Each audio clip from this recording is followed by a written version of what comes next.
இன்றைக்கி நம்ம நார்த்தங்காய் ஜாம் செய்ய போகிறோம். முதல்ல நார்த்தங்காவை எடுத்து பொடி பொடியாக வெட்டிக்கணும். அடுத்து தண்ணி ஊற்றி நல்லா வேக விட்டு 2 பச்சை மிளகாவை எடுத்து போடணும். அப்புறம் நீங்கள் நல்லா வதக்கணும்.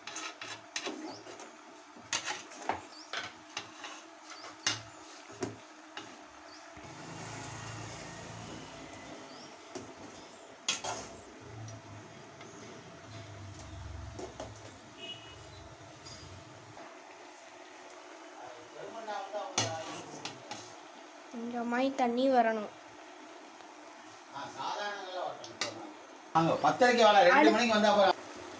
அடுத்து நம்ம மண்டை வெள்ளத்தை போட்டு நல்லா கலக்கணும்.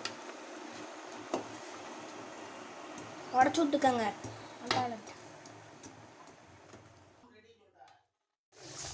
நம்ம மண்டை வெள்ளத்தை போட்டாதான்